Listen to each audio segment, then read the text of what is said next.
Hello friends, good morning. कैसे हैं आप? I am sure you must be fine. तो दोस्तों शुरू करते हैं, शुरू करते हैं रिवीजन से। तो लास्ट लेक्चर में हमने क्या सीखा, याद करो, क्योंकि याद शक्ति का पहला नियम है याद करने से याद आता है। तो मैंने सिखाया था आपको एक प्रोवर्ब, दैट इज क्या था, service to mankind is service to god. और आज का जो प्रोवर्ब है that is all about variety is the spice of life. Variety is the spice of life का मीनिंग है विभिन्नता जीवन का एक मसाला, स्पाइस है, और ये हमें चाहिए, राइट। और उसके बाद दोस्तों याद करो, मैंने आपको एक स्ट्रक्चर दिया था, कुछ 3 लाइन मिला के एक वाक्य बनाया था कि वास्तव में मुझे सोना खरीदना था, लेकिन पैसों की कमी के कारण मैं सोना खरीद सका नहीं। और वो जो सारी चीजें सिखाई ना, उससे पहले मैंने एक स्ट्रक्चर की जो अंदर जो चीजें आती है वो चीजें सिखाई थी। जैसे कि पहला नाउन, सेकंड प्रोनाउन, तीसरा ड्यू टू और चौथा ड्यू टू लैक ऑफ मैंने सिखाया था। और उसके बाद हमने सीखा था could, subject could, verb simple, subject वह क्रिया कर सका, सकता था, सकता, ओके। और फिर कुल मिला के हमने एक स्ट्रक्चर बनाया, फिर आपको होमवर्क में दिया था। उसके बाद मैंने आपको इंट्रोडक्शन सिखाया, और वो इंट्रोडक्शन आपने बोला ही होगा दोस्तों, क्योंकि जो लोग बोलते हैं ना उनको रिजल्ट मिलता है, तो वो आपने किया होगा। और आज हम जो नया टॉपिक सीखने वाले हैं, इट्स ऑल अबाउट एक ऐसा टॉपिक है जिसके बारे में थोड़ा बहुत आपको नॉलेज है, लेकिन फिर भी हम थोड़ा रिफ्रेश कर ले। तो उसमें है नंबर 1 इज हैव हैज।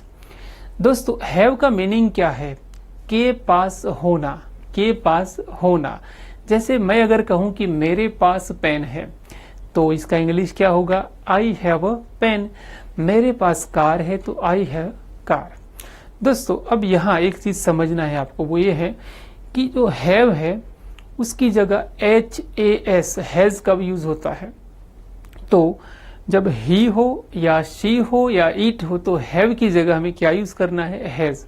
जैसे कि राधा के पास पेंसिल है तो राधा हैव आएगा कि हैज आएगा, तो राधा मतलब शी, और शी के लिए क्या करना है, हैज। तो इसके साथ हैव हैज के और भी यूसेज मतलब उपयोग है जो हम आपको सिखाने वाले हैं। So are you ready guys? Fantastic. Yes friend, now देखिए कि कैसे हम एक ग्रामर सीखते हैं। तो पहले मैंने लिखा है, जैसे बोला कर्ता मानो सब्जेक्ट, हैव हैज, और पीछे लिखा है नाउन। नाउन मैंने समझाया है, पेन, राजू, पेंसिल, कुछ भी है उसको हम कहेंगे नाउन, ओके। तो ये जो फॉर्मूला है, सूत्र है, उसका मीनिंग क्या है, सब्जेक्ट के पास, सब्जेक्ट के पास वह होना चाहिए, नहीं, सब्जेक्ट के पास वह है, सब्जेक्ट के पास वह है। Very good. अब देखते हैं आगे। जैसे मेरे पास कार है तो इसका इंग्लिश होगा मेरे पास, मतलब I have a car, okay. और उसके पास मोबाइल है तो उसके पास मतलब ही आएगा, और ही है तो हैज। तो दोस्तों यह हम याद रखेंगे।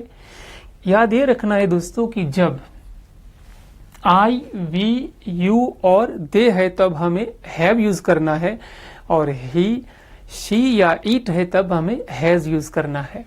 तो उसके पास मतलब ही, और इसकी वजह से हैव की जगह हैज अ मोबाइल का इंग्लिश मोबाइल होगा, राइट,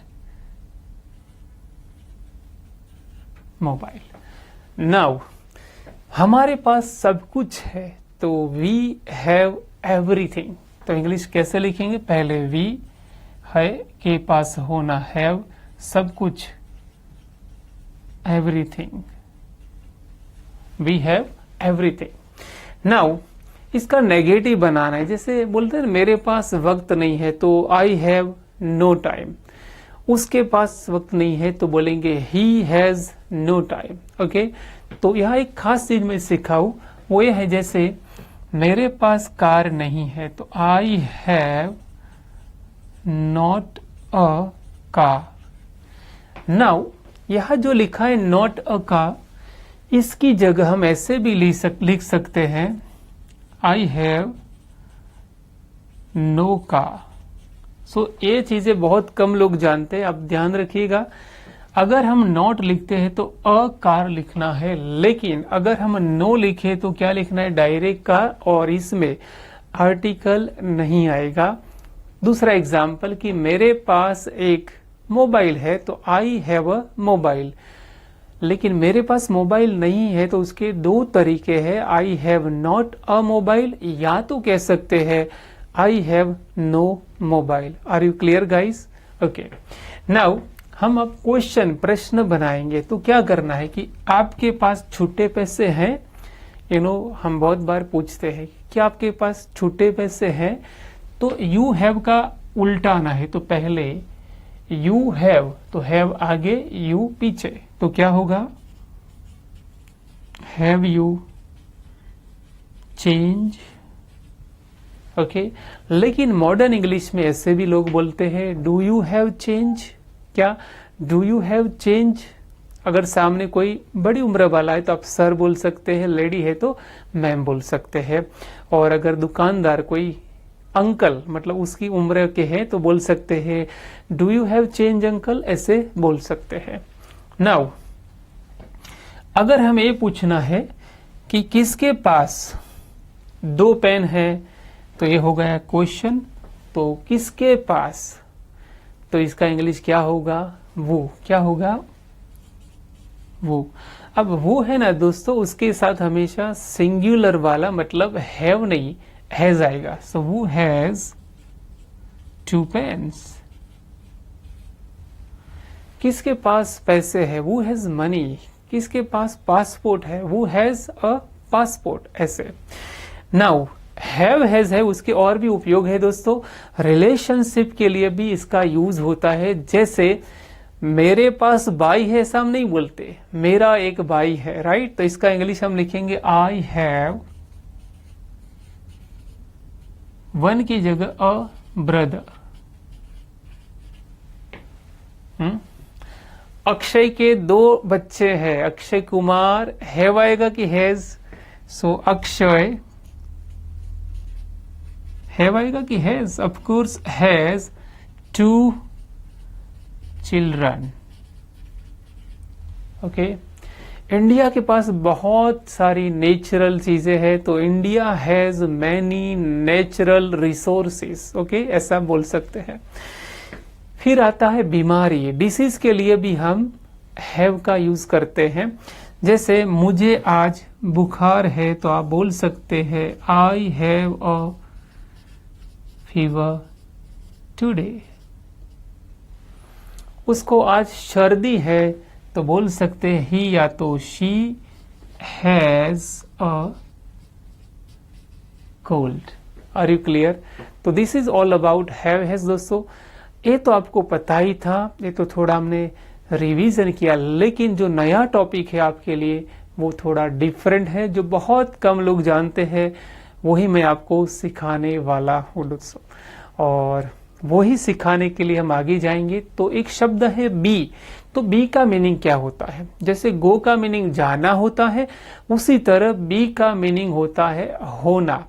अब गो के पीछे आईएनजी लगाओ तो गोइंग होगा, और बी के पीछे आईएनजी लगाओ तो क्या होगा? बीइंग होगा। क्या होगा? बीइंग। तो बीइंग हम सीखेंगे, लेकिन उससे पहले एक और टॉपिक सीखेंगे। आगे हमने सीखा था शुड, आपको याद आता होगा, राइट। तो कोई भी क्रिया करनी चाहिए तो हम यूज करते हैं शुड। अब ये जो ग्रामर शुड है उसके पीछे हैव लगाओ तो नया स्ट्रक्चर बनेगा, वो शुड हैव। क्या बनेगा? Should have. तो क्रिया करनी चाहिए तो शुड, और होना चाहिए तो हैव, ये दोनों का मिलन होगा तो नया ग्रामर बनेगा शुड हैव, जो मैंने लिखा है। सो शुड हैव, और पीछे आएगा नाउन और आगे आएगा कर्ता मानो सब्जेक्ट। और इसका मीनिंग है सब्जेक्ट के पास वह होना चाहिए। सब्जेक्ट के पास वह होना चाहिए। अब ध्यान से देखो, शुड है इसलिए चाहिए लिखा, और हैव मतलब होना। ओके, जैसे एग्जाम्पल है कि आपके पास पेन होना चाहिए, तो इंग्लिश होगा you should have a pen. दोस्तों यहां लोग गलती ये करते हैं, जैसे मानो यहां ही लिखा मैंने, तो शुड तो बराबर है, यहां क्या आएगा, चलो सोचो, यहां हैव आएगा कि हैज। तो दोस्तों यहां हैज नहीं आएगा, क्या आएगा, हैव। फिर एक बार समझाऊं कि अगर सब्जेक्ट के तुरंत अगर लिखना है तो of course he see it हो तो हैज आएगा, लेकिन बीच में यहां क्या है, शुड है। शुड है, इसकी वजह से पीछे वर्ब सिंपल आता है, और हैव और हैज में जो मेन है वो हैव है, इसलिए ही हो, शी हो या इट हो, शुड है इसलिए पीछे तो हैव ही रहेगा। ओके, और मानो आपको नेगेटिव करना है तो यहां बीच में नॉट रख दो, शुड के बाद नॉट रख दो तो नेगेटिव हो गए दोस्तों। फिर मैंने आपको सिखाया था बीइंग, इसका मीनिंग है होकर, इसका मीनिंग है होकर। जैसे हम कहते हैं ना, एक शिक्षक होके या होकर, दूसरा आप लिख सकते हैं होके, एक विद्यार्थी होके या एक विद्यार्थी होकर। तो मानो हम बोल सकते हैं एक टीचर होके, तो इंग्लिश होगा बीइंग अ टीचर। चलो, एक स्टूडेंट होके बीइंग अ स्टूडेंट, एक अच्छे स्टूडेंट होके बीइंग अ गुड स्टूडेंट, एक डायरेक्टर होके बीइंग अ डायरेक्टर, एक पैसे वाली व्यक्ति होके बीइंग अ रिच पर्सन या तो बीइंग अ रिच मैन, ऐसा बोल सकते हैं। अब ये दोनों का मिलन करते हैं, किसका, बीइंग प्लस शुड हैव। तो कैसे बनेगा, मैं लिखता हूं। जैसे हम कहते हैं ना कि एक विद्यार्थी होके या होकर आपके पास पेन होना चाहिए, सीधी बात है। तो इंग्लिश होगा बीइंग, क्या होगा, बीइंग अ स्टूडेंट, आपके पास पेन होना चाहिए, आपके पास पेन होना चाहिए, यू होना चाहिए, तो should have a pen. Getting guys? जैसे बोल सकते हैं कि एक ड्राइवर होके आपके पास लाइसेंस होना चाहिए, so being a driver you should have a licence. एक अच्छे व्यक्ति होके आपके अंदर डिसिप्लिन होनी चाहिए, तो being a good person you should have discipline. ऐसे बहुत सारे एग्जाम्पल्स बना सकते हैं दोस्तों। और बीइंग अ टीचर, मुझे और नया सिखाना चाहिए, I should teach you something new. तो हम नई चीजें सीखने वाले हैं guys, so are you ready?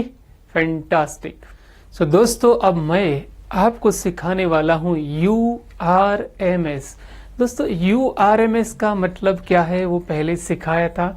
तो URMS का फुल फॉर्म है useful readymade sentences, useful readymade sentences. तो आज का जो पहला है, what is that? That's I did not do it purposely. Can you repeat? I did not do it purposely. Okay, इसका मीनिंग है मैंने जानबूझ के नहीं किया था। ये हिंदी मूवी का डायलॉग भी लगता है, राइट? ओके, ना उसके बाद सेकेंड है आई did not expect this from you.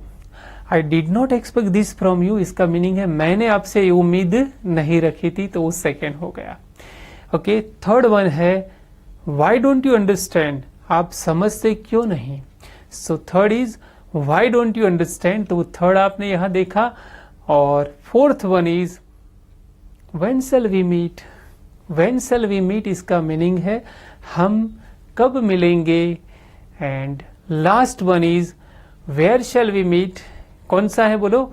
Where shall we meet, इसका मीनिंग है हम कहाँ मिलेंगे। तो ये जो 5 RMS है वो आपको क्या करना है, यूज करना है आपकी डे टू डे लाइफ में दोस्तों। फिर एक बार मैं बोलता हूँ, यहाँ ध्यान से देखिएगा, फर्स्ट मैंने बोला I did not do it purposely, second I did not expect this from you, third why don't you understand, fourth when shall we meet, and last one is where shall we meet. Okay दोस्तों, तो ये जो URMS useful readymade sentences सीखे वो use करना है, और आगे जो मैंने 10 सिखाए थे वो भी आपको याद करना है, प्रैक्टिस करना है। लेकिन मैं आपके लिए वो आगे के 10 भी बोल देता हूं। What can I do for you, sir? May I help you, sir?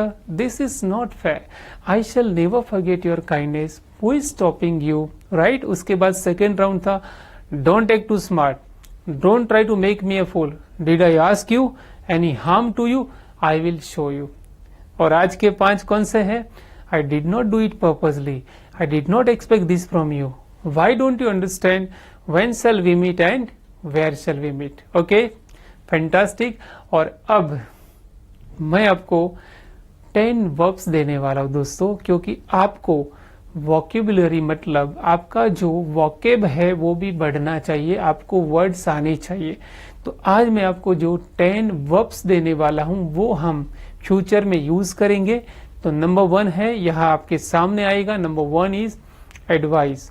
To advice का मीनिंग है सलाह देना। ओके।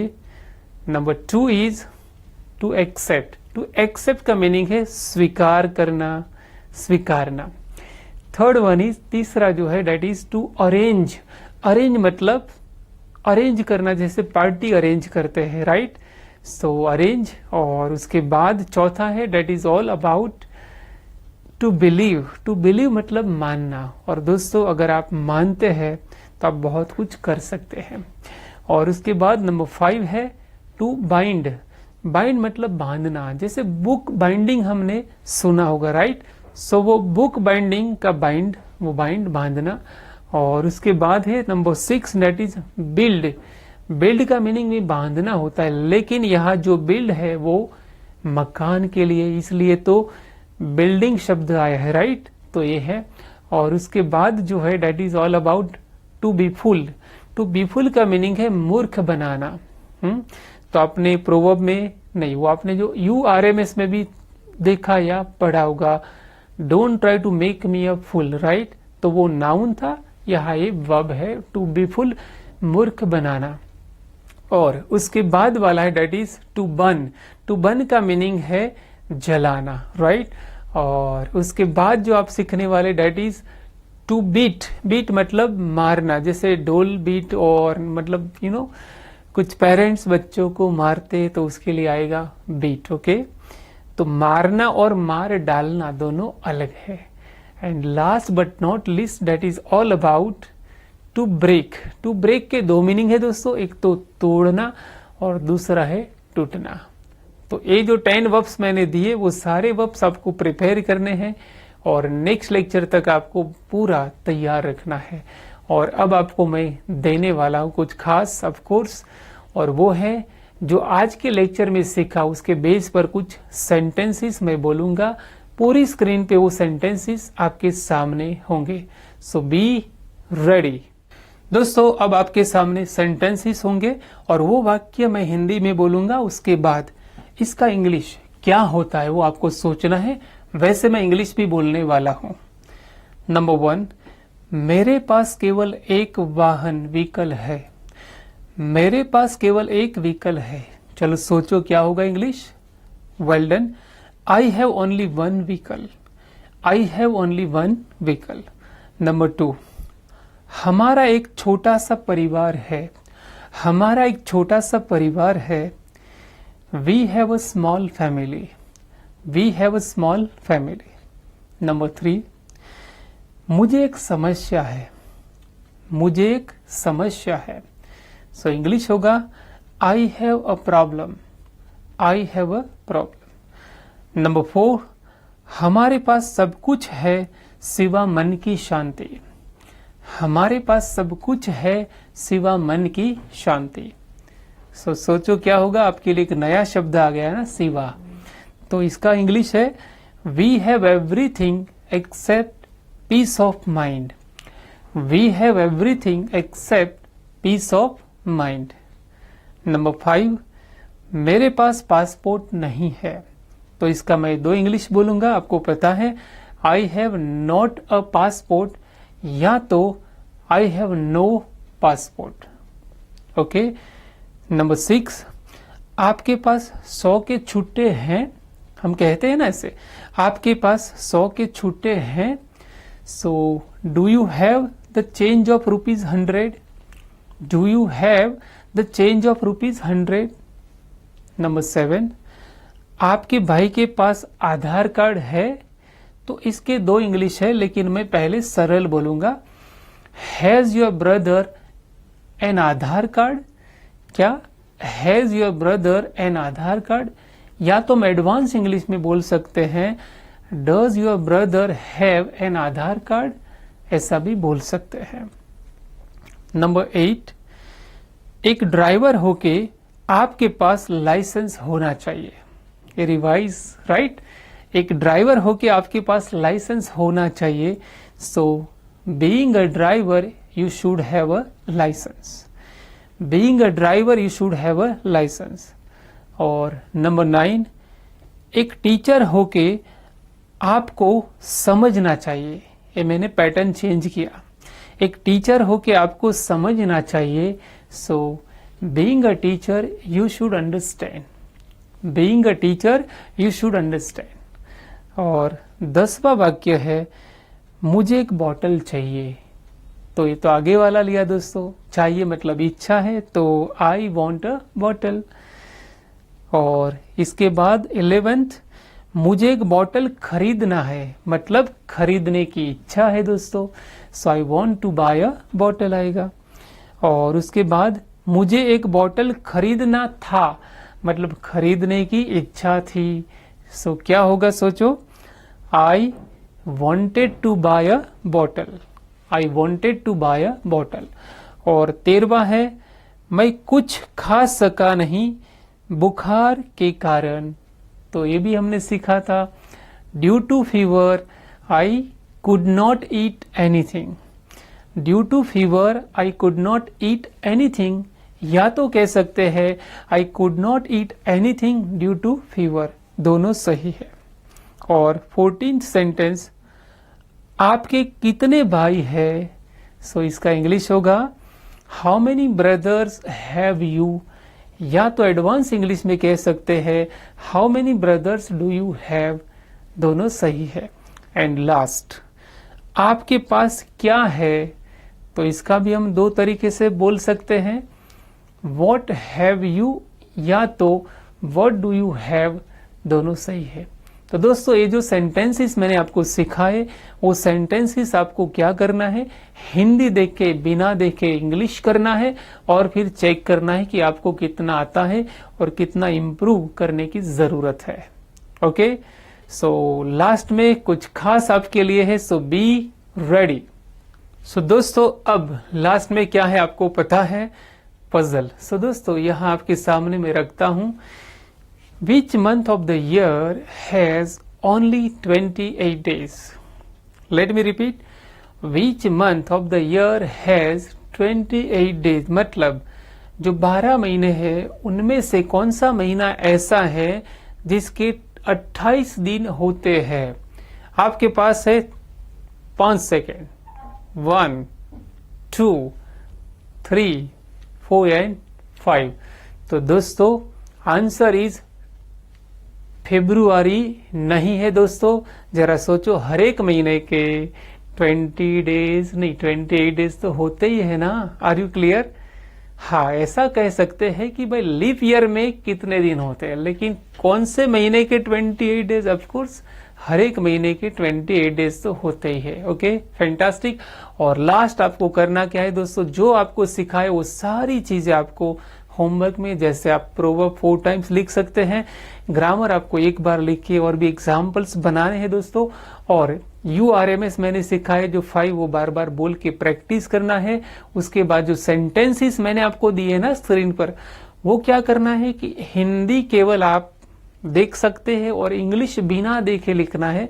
फिर जो आंसर्स है वो आपको चेक करना है राइट है कि रॉन्ग है। ओके, और last but not least, that is all about sharing. Okay, so यहाँ आज का लेक्चर खत्म होता है।